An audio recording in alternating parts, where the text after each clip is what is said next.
Before we start, please make sure to like this video and hit this subscribe button so you never miss a story like this. And also comments where you are watching from, how many sons and daughters you have. Thanks. My name is Evelyn Carter. I was born and raised in Charleston, South Carolina, and if there's one thing I learned from my mother, it's that money doesn't make you rich, family does. But on the night my life turned upside down, my son taught me the cruelest lesson of all. Sometimes, money doesn't just change people, it exposes who they really are. You think you deserve it? His voice thundered across the living room, shattering the fragile silence that had been holding us together. My son, Michael, stood in front of me, fists clenched, eyes burning with rage I had never seen before. His face was red, veins popping from his neck as if every word he spat carried years of resentment. $100 million, Mom. And you expect me to just sit back and watch you waste it? I stood frozen, my heart pounding in my chest, trying to steady my breath. The walls of our home, his father's home, echoed with his anger, every word slamming into me like a physical blow. I had buried my husband only 3 days ago. My grief was raw, heavy, suffocating. And yet here was my only son, not comforting me, not holding me, but attacking me like I was his enemy. Michael, I whispered, my voice trembling but firm, this isn't about the money. Your father is gone. He's gone, and all I wanted was for us to stay united through this. United? He laughed bitterly, stepping closer, his shadow looming over me. Don't you dare play the grieving widow with me, Mom. You've been waiting for this moment your whole life. Don't lie to me, you wanted him gone. You wanted the fortune. Admit it. The accusation sliced through me like a knife. My knees nearly buckled. My son, my baby boy, was looking at me like I was a stranger. Like I was a thief, a manipulator, a killer even. The same child I held in my arms when he was sick, the same child I stayed up nights rocking to sleep, was now accusing me of wanting his father dead. I slapped the coffee table so hard that the vase of lilies toppled over, water spilling across the wood. Don't you ever say that again. My voice cracked but came out sharp, filled with every ounce of strength I had left. Your father was my husband for 32 years. I loved him more than my own life. How dare you stand there and accuse me of such a thing? Michael's chest heaved. His eyes glistened with something darker than grief, something closer to greed. He jabbed a finger toward me, trembling with fury. Then prove it. Prove you loved him. Prove you don't just care about that money. Give me control of the estate. I felt the air leave my lungs. There it was, the demand, the ultimatum. He didn't even hide it anymore. This wasn't about pain. This wasn't about loss. My son wanted power. He wanted the money his father left behind, and he wanted it now. I took a slow breath, steadying my voice though my heart was in shreds. Your father trusted me. He left everything in my hands because he knew I would protect this family, not tear it apart. Michael, if you think you can bully me into handing it over, you're mistaken.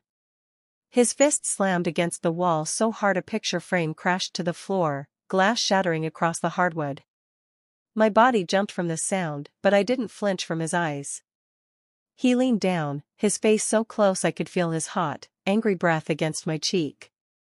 If you don't give me what's mine, Mom, he hissed, then you'll regret it. I swear, you'll regret it.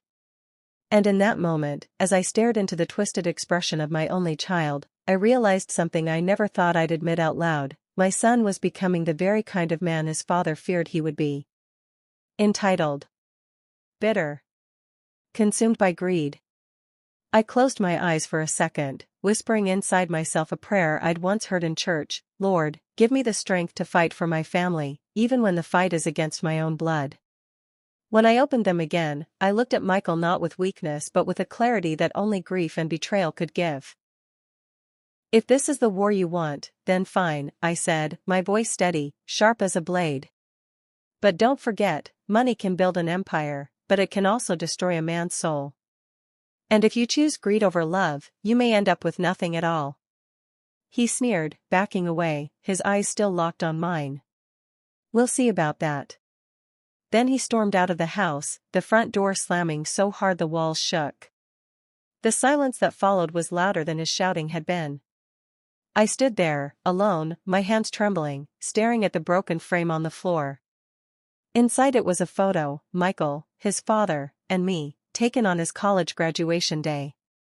We had been smiling, arms around each other, the picture of a proud family. Now it lay in shards, just like the bond we once shared. And that was the moment I knew, my battle wasn't just with grief. It was with my own son.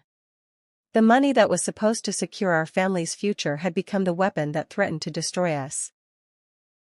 I bent down, picking up the photo carefully from the broken glass. My reflection looked back at me through the cracks, and for the first time in my life, I didn't see a mother who could fix everything.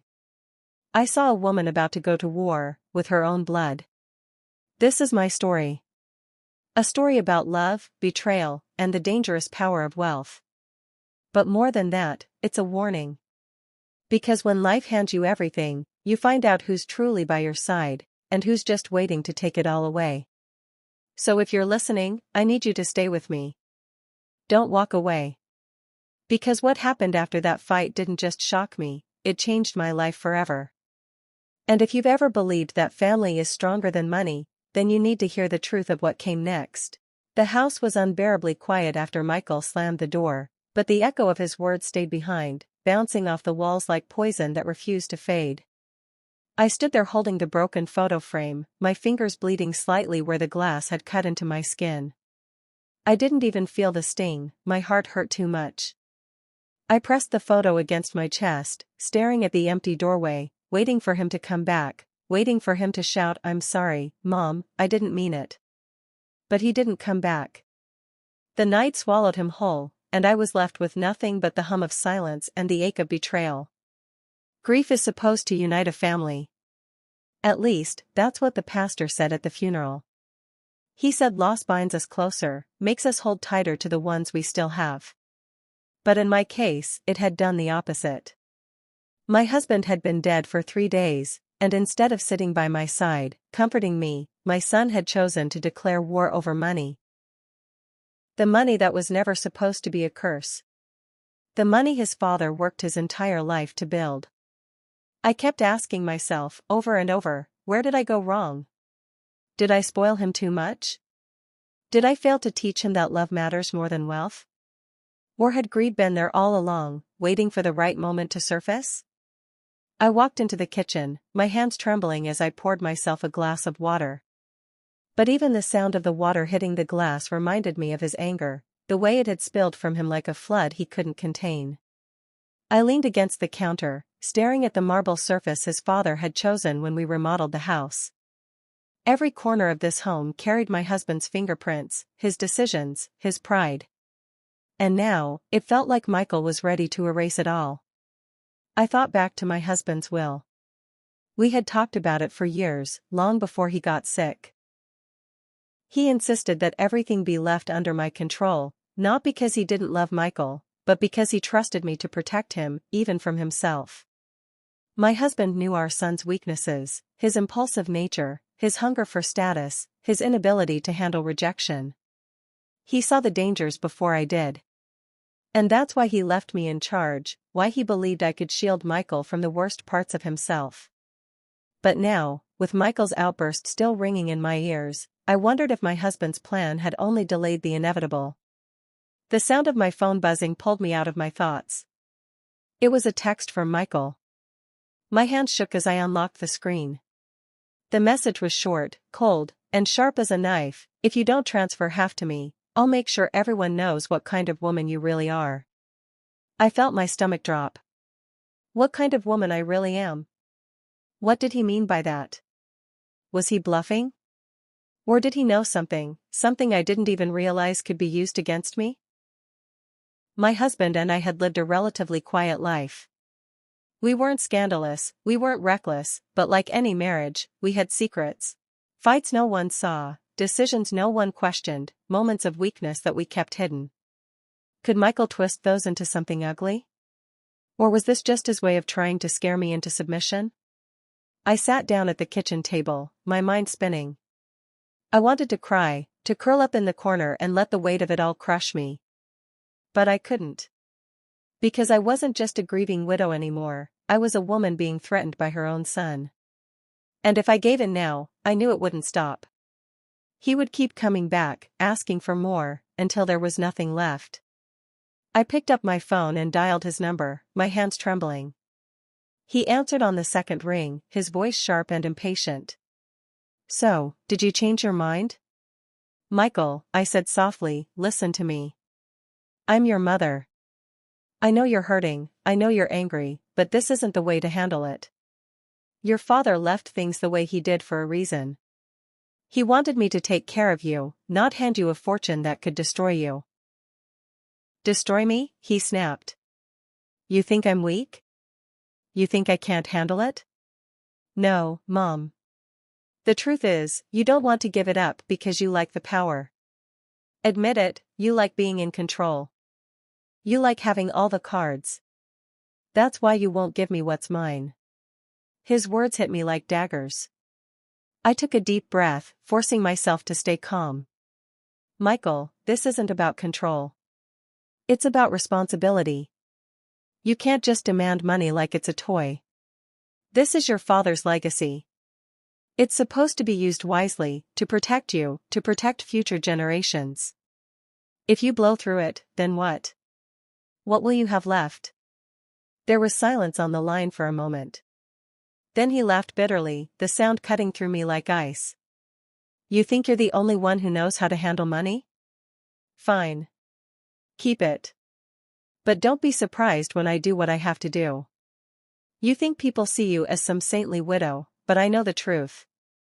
And soon, everyone else will too." Before I could respond, the line went dead. I sat there, phone still pressed to my ear, listening to the hollow silence. My son had just declared war, and he wasn't bluffing. That night, I couldn't sleep.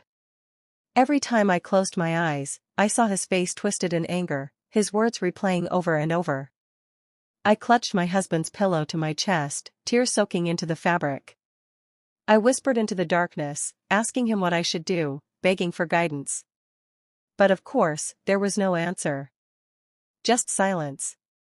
By morning, I knew I had to make a choice. I could give in to Michael's threats and hand him control, hoping it would calm him down. Or I could stand my ground and risk losing him completely. Neither option felt like a victory. Both felt like defeat. But as I looked at myself in the mirror, eyes swollen from crying, I remembered something my husband used to say whenever life got hard: "Evelyn, strength isn't about how hard you fight, it's about what you refuse to let go of." And in that moment, I knew what I couldn't let go of. I couldn't let go of my husband's trust. I couldn't let go of my responsibility to protect the legacy he built. And most importantly, I couldn't let go of the hope that one day, Michael would understand. Even if it meant standing alone, even if it meant facing his wrath, I had to fight. What I didn't know then was that Michael wasn't just going to fight back. He was going to take this battle public. And when he did, the reaction didn't just shock me, it shook the entire community. I woke the next morning to the sound of my phone buzzing nonstop on the nightstand.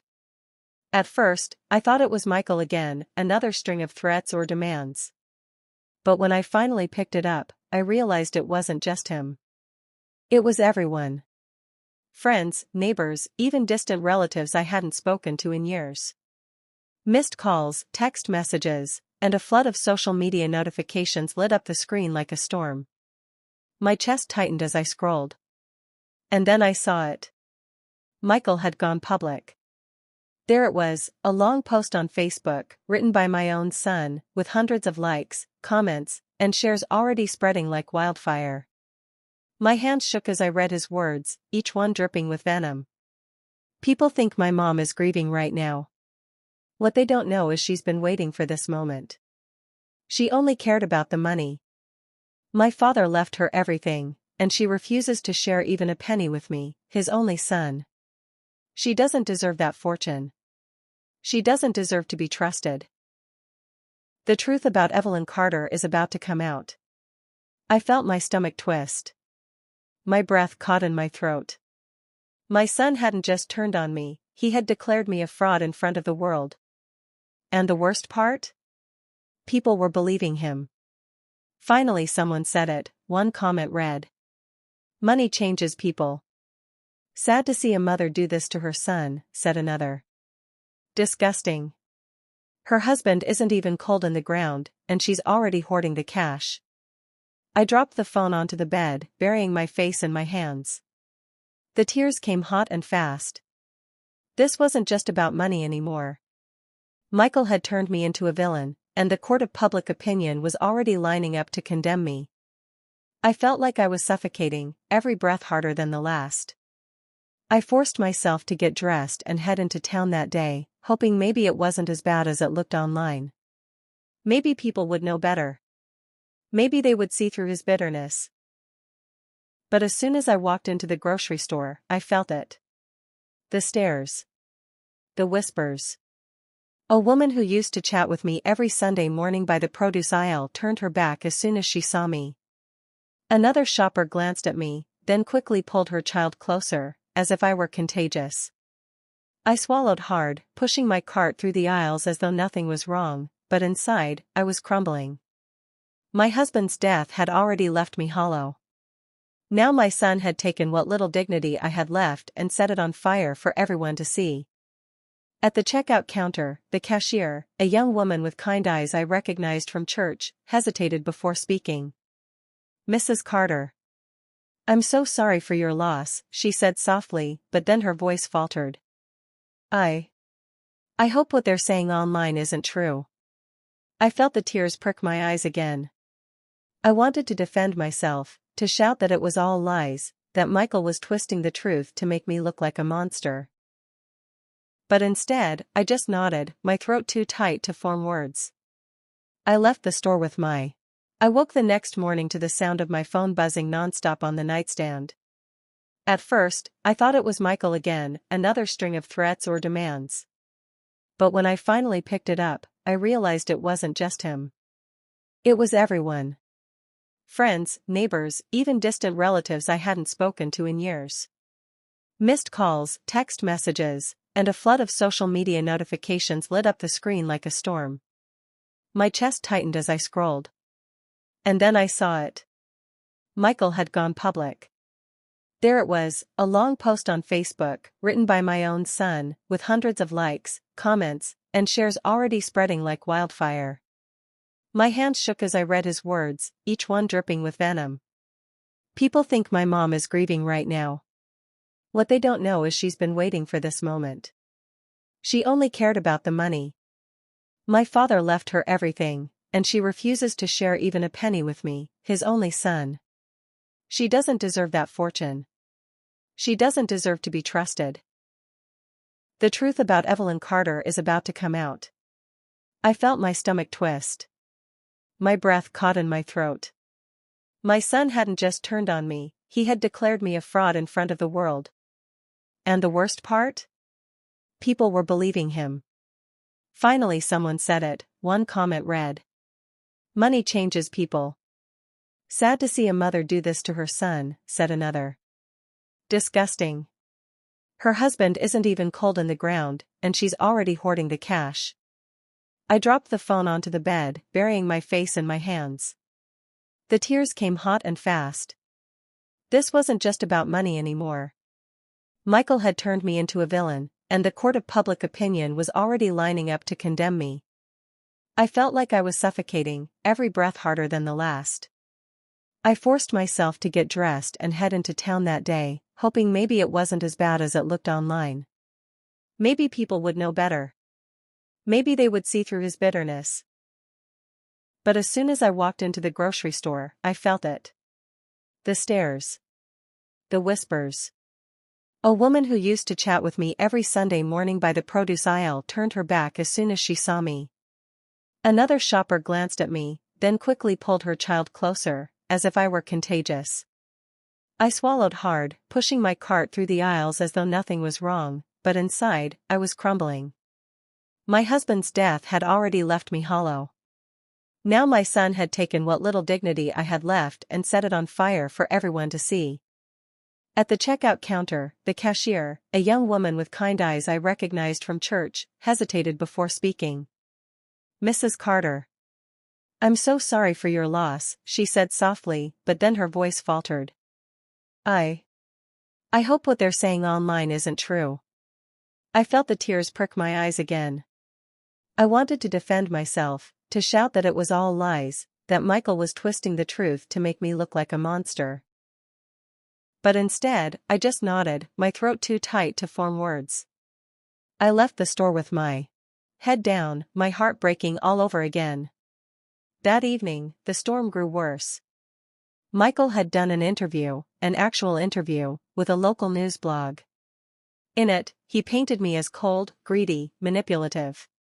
He spoke of arguments his father and I had, moments of weakness I thought had been buried in the privacy of our marriage. And though he twisted every detail to suit his narrative, the story spread like wildfire. By nightfall, neighbors were calling me a gold digger, a traitor, even a murderer. Yes. Someone actually wrote it in the comments, maybe she wanted him gone. People have done worse for less money. That broke me. Completely. I sat on the floor of my bedroom, clutching my husband's old watch in my hands, rocking back and forth as sobs racked through me. I whispered into the silence, "Why, Michael? Why are you doing this to me?" The truth was, I already knew why. It wasn't just greed. It was pride. He couldn't stand the fact that his father had trusted me more than him. He couldn't stand being told no, and now, instead of proving himself, he was trying to destroy me. But somewhere deep inside, past the hurt and humiliation, a small ember of strength began to glow. I thought of my husband's words again, "Strength isn't about how hard you fight, it's about what you refuse to let go of." And in that moment, I made a decision. If Michael wanted a war, then he would have one. But not on his terms. Not with lies and threats and manipulation. I would fight back the only way I knew how, with the truth. The next morning, I called my lawyer. His name was Charles Whitman, a tall, steady man who had been a close friend of my husband's. He answered the phone on the first ring, his voice calm and measured. "Evelyn, I was expecting your call. I've seen what's happening." Tears welled in my eyes. "Charles, he's tearing me apart. People believe him. They think I wanted this money more than my husband's life." There was a pause on the line, and then his voice came firm. "Listen to me. You've done nothing wrong. Your husband left everything to you because he trusted you. That will stand in court, no matter what Michael says. But Evelyn, you need to prepare yourself. This won't just be a legal fight, it's going to be personal. He's not holding back, and you can't either." I nodded even though he couldn't see me. "I don't want to lose my son, Charles. But I can't let him destroy his father's name. Or mine." "We'll handle it," he assured me. "But Evelyn, you need to be ready. Because the more desperate Michael gets, the uglier this will become." When I hung up, I sat in silence, staring out the window at the fading evening light. The world outside looked peaceful, calm, untouched by the chaos tearing me apart. But I knew that peace wouldn't last. The real storm was only beginning. And little did I know, the next move Michael made would not only shock me. It would test every ounce of faith I had left. The letter came 3 days later. Thick cream paper, embossed seal, delivered by a man in a suit who wouldn't even meet my eyes when he handed it over. I knew before I opened it what it would say. My hand shook as I tore the envelope and unfolded the document. Petition to contest the last will and testament of Richard Carter. I stared at the words until they blurred. My son wasn't just fighting me in whispers and social media posts anymore. He was taking me to court. He was dragging his father's legacy, and my name, into the harsh, merciless light of the legal system. I sank into the chair by the kitchen table, the same one where my husband and I had shared morning coffee for decades. My chest ached. I could still hear his voice, deep and steady, saying, "Don't worry, Evelyn. I put everything in place. No one can undo this." But Michael was trying. And he wasn't going to stop. I called Charles, my lawyer, immediately. He met me at his office downtown, a place filled with dark wood, heavy bookshelves, and the faint smell of old leather. When I handed him the petition, he scanned it quickly, his jaw tightening. "He's claiming undue influence," Charles said finally, his voice grim. "That you manipulated your husband into leaving everything to you." My stomach dropped. Manipulated? After 32 years of marriage? After everything we built together? Charles looked up at me, his eyes kind but serious. "Evelyn, he's not interested in the truth. He's interested in winning. This is going to be ugly. He'll use your grief, your private moments, anything he can to paint you as selfish and controlling. You need to be prepared for that." I pressed a hand to my forehead, fighting the tears that threatened to spill. "I don't care what they say about me. But Richard, they'll drag his name through the mud. They'll say he was weak, that he didn't know what he was doing. He doesn't deserve that." Charles leaned forward, his voice firm. "Then we fight. We prove your husband was of sound mind. We prove he made his own choices. And we expose Michael's motives for what they are, greed." I nodded, though my heart felt heavy as stone. I had never imagined I would one day sit in a lawyer's office, preparing to defend myself against my own son. That night, as I sat alone in the house, the weight of it all pressing down on me, my phone buzzed again.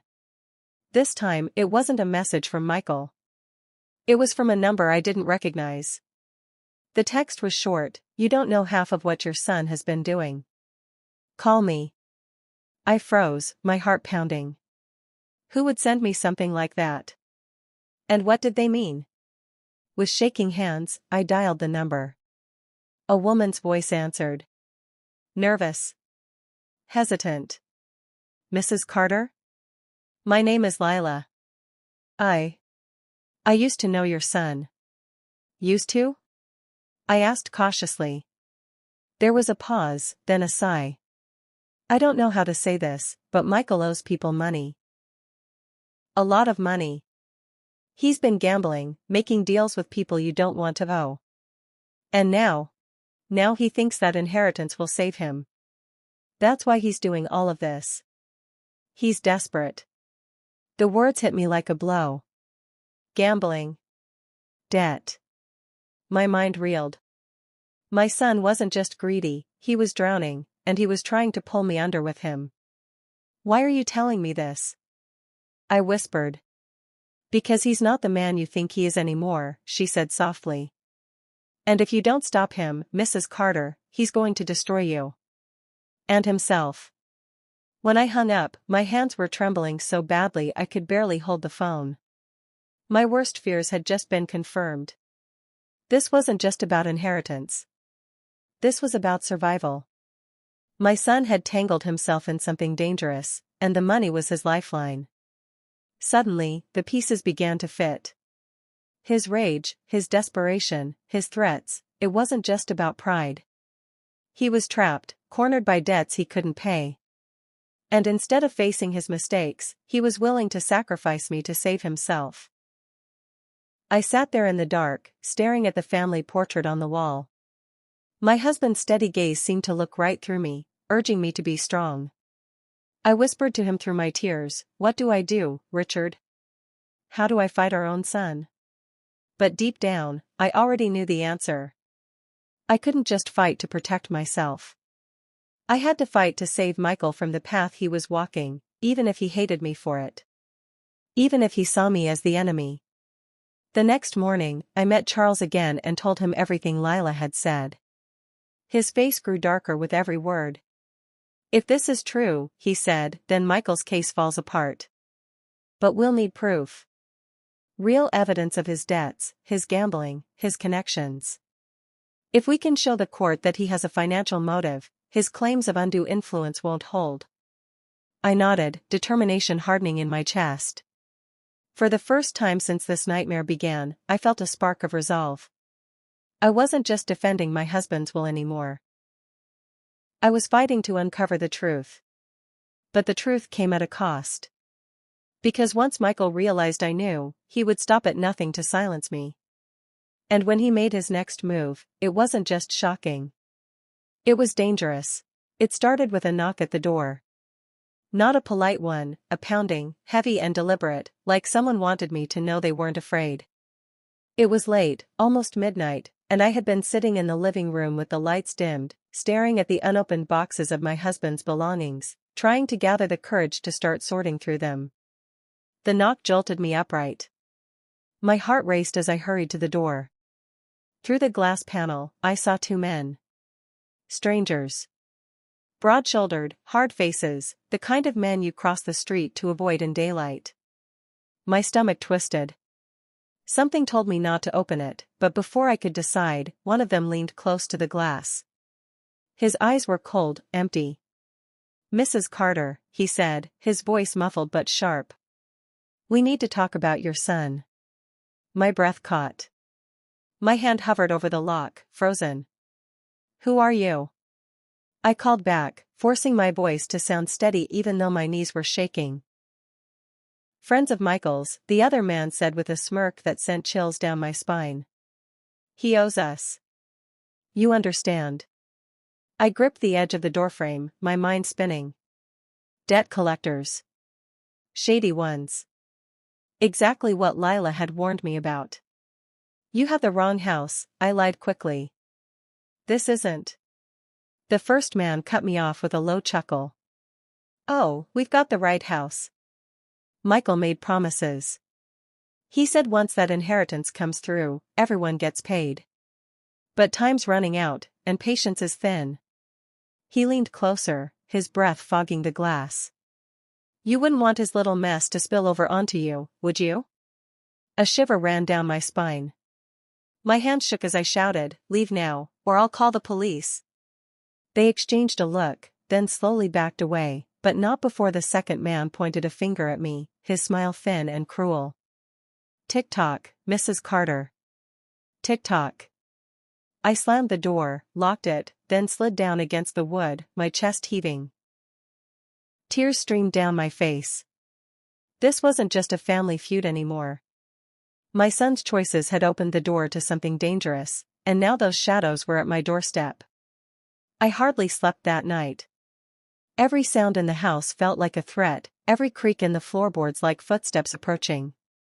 I clutched the cross necklace my husband gave me years ago, whispering prayers until exhaustion finally pulled me under.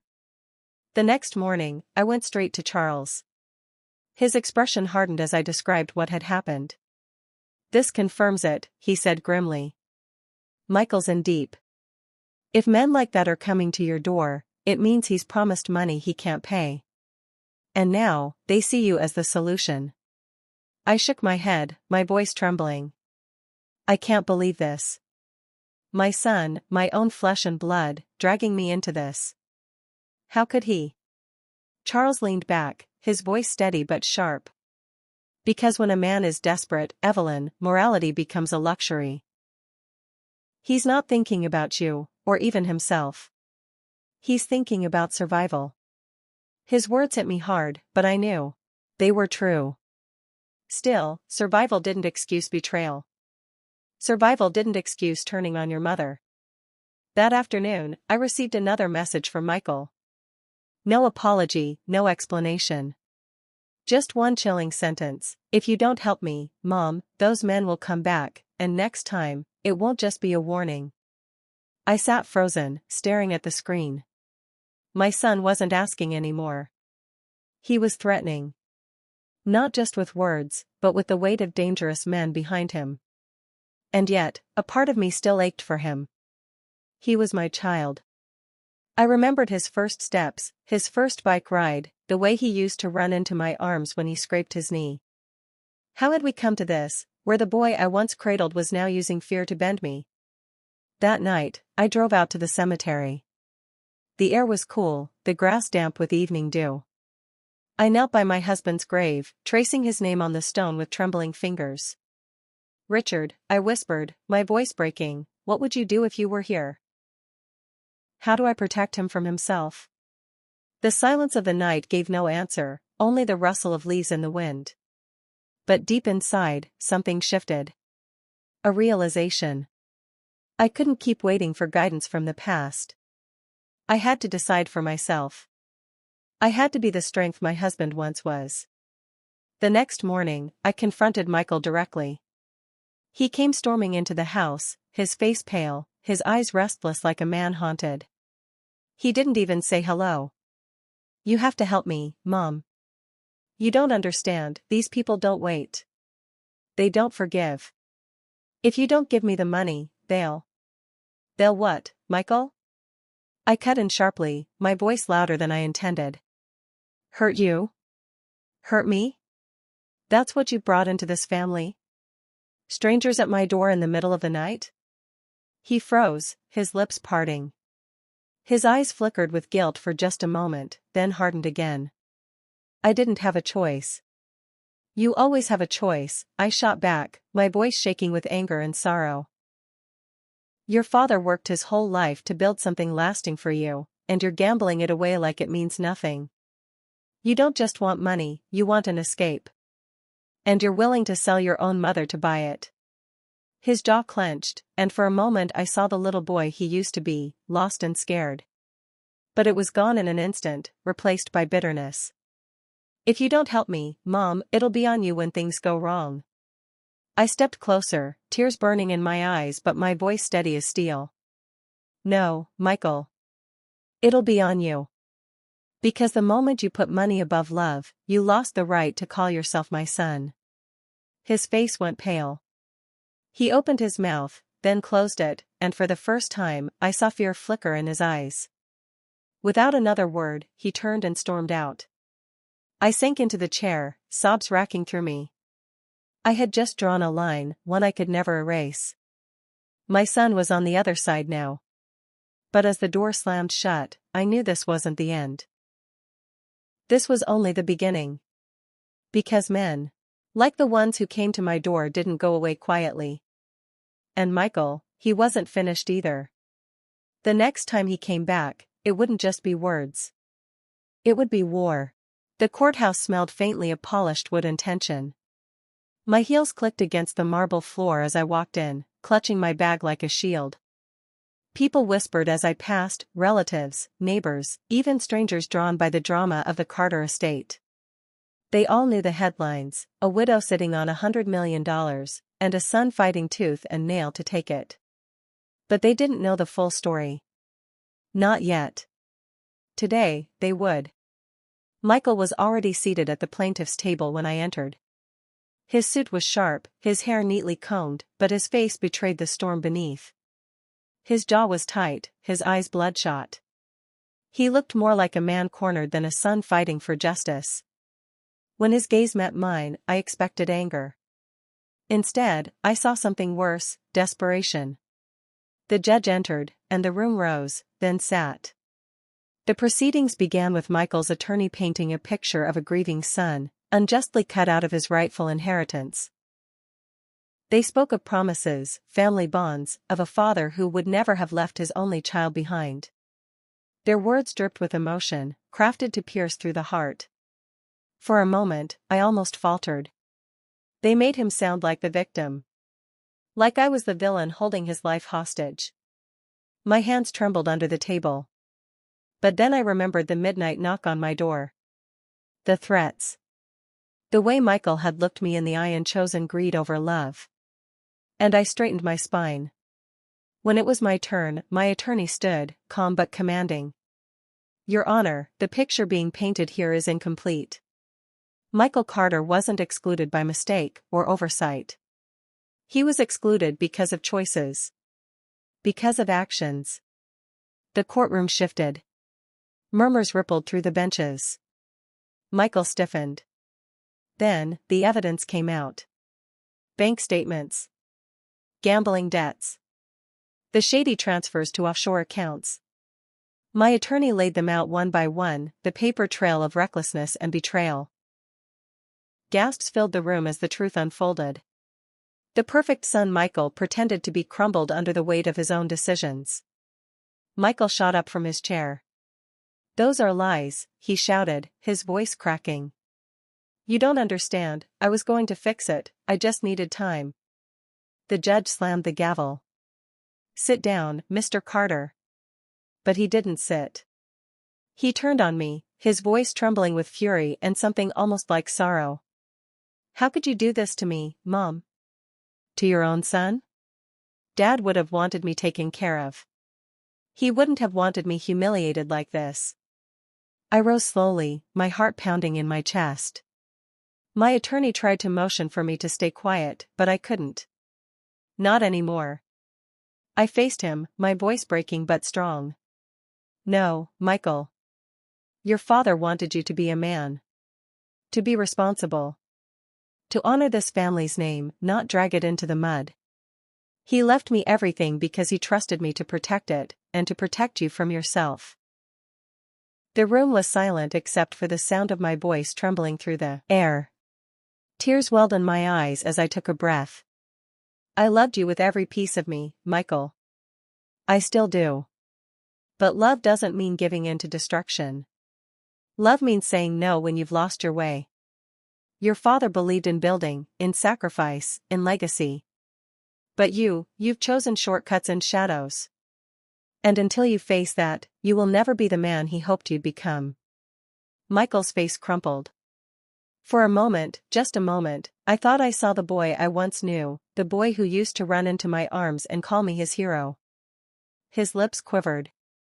His eyes shone with something like regret. But then, just as quickly, he hardened. He sank back into his chair, silent, his gaze fixed on the table. He had no more words left. The judge's ruling was swift. The will stood as written. The estate was mine to manage, entrusted to me by my husband. Michael's claim was denied. The gavel fell. And with it, something inside me broke. As the courtroom emptied, I sat there for a long moment, my body heavy with grief. I had defended Richard's legacy. I had protected what he built. But in doing so, I had lost something far greater, the bond with my son. Outside, cameras flashed. Journalists shouted questions. Mrs. Carter, how does it feel to win? I stopped on the steps, the sun glaring down, microphones pushing toward me. I lifted my chin, my voice calm but firm. This was never about winning. This was about protecting what my husband built with his life. But I want everyone to hear this, money means nothing if it costs you your family. I hope my son remembers that before it's too late. The crowd fell quiet. The cameras clicked. And I walked away, each step heavy but steady. That night, I returned to the empty house. Silence greeted me like an old friend. I stood in the living room, staring at the boxes I still hadn't touched. Slowly, I opened one, pulling out a photo album. Richard's smile beamed up at me from the page, frozen in time. I traced his face with my finger and whispered, I kept my promise. I protected it all. But Richard? I couldn't protect him from himself. Tears slid down my cheeks. But there was strength in them now. Resolve. Because this wasn't the end. I still had the legacy. I still had the means to make it matter. And even if Michael walked away, I would make sure the world remembered Richard not for the money he left behind, but for the love and sacrifice that built it. I closed the album, pressed it to my chest, and whispered into the silence, this isn't the end of our story. It's just the beginning of mine. And with that, I turned out the light.